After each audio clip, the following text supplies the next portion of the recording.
Welcome in, everybody, as the Seahawks take the win tonight, 27-24. And it was this play right here that got them there. Ed Dixon's touchdown.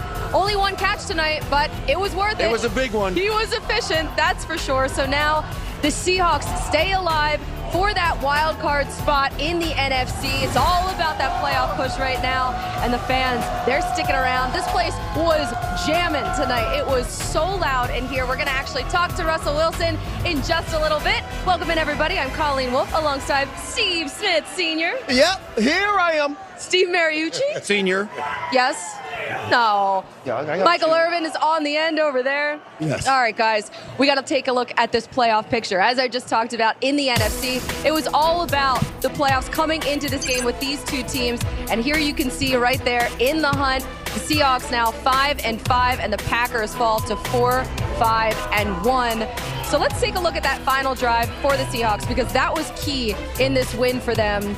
And the Seahawks, they were down 24-20 coming into this. You see Russell Wilson here on 3rd and 3, and he finds Tyler Lockett for that 18-yard gain. And then what does he do on the very next play? Well, throw it to him again. Right back to him. Play action. 34 yards to Tyler Lockett. That's the big play right there that they needed, man. And then a lot of questions about did he catch his ball or did he not catch his ball. Doesn't matter now. It's in the books, and it is considered a reception. Mike McCarthy did not challenge that play, which I wonder if he should have there. It's a key moment in that game, right there in that play. The Green Bay Packers was blitzing. You had a tight end and a wide receiver, hot or slash peak route or alert route, and he saw that. Russell Wilson saw that. Those guys were alert. That's what you call taking what happens on the practice field into the game. Great coaching. Really good. Do you agree, Coach? I really do. And a team that made their living leading the league in rushing, the Seahawks, ran for another 173 yards. When it was time to win this thing, they rode on the arm of Russell Wilson. Right. Because they had to throw to who?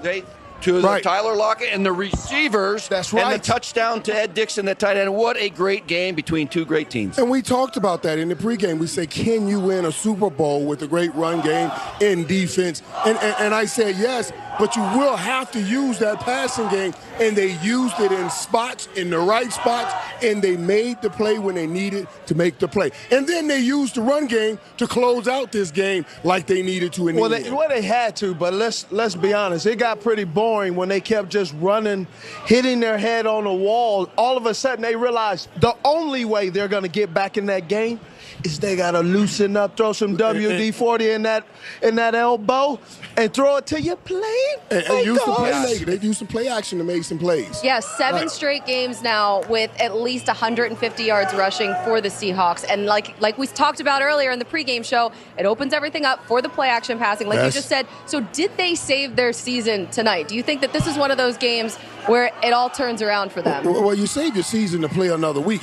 So, yes, each week right now, at the point you are in right now, it is about saving your season. And that goes down each week. You have to find people that will step up and make plays, just like this young man that I knew from Dallas growing up, Tyler Lockett. He made plays tonight all over the field. We talked Doug Baldwin is the #1 receiver, but this kid, we talked in the pregame show, he's such a dynamic young receiver. He does so many things. They try to use him to throw the ball. They give him the ball on jet sweeps and in the rounds, and certainly the play he made tonight was as big as any. I call that a season-saving catch for the Seahawks tonight. And this might be a season-saving win now at 5-5, and you're talking about beating the Packers. Now we're fighting for a wild card spot, right? Well, they're going to go play your Carolina Panthers next, and that's another possibility for a wild card team. They got to beat them head-to-head, Steve, in order to stay in the playoff race.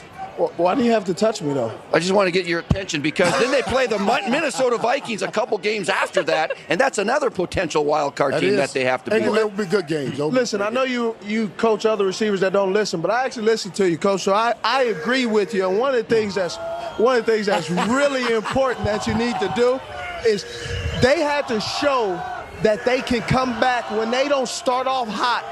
that can they come back, dig deep down into their bag of tricks and show that they have versatility. Can they move the ball down the field? Can they run the ball? Can they stop some things? Can they stop Aaron Rodgers? They showed that, and the Carolina Panthers was watching this game going, do we want to get on top of these guys, and can we keep them down? That showed us today that they are a dangerous team, so dangerous that this is how you play football in January and February. You have to be stable and do wells in December and November. And what month is this? It's November. Absolutely. Turkey month. Right on time. That's right. Thanksgiving next week. Seahawks fans, giving thanks for this win here tonight. The defense came up big. We're going to talk to the quarterback.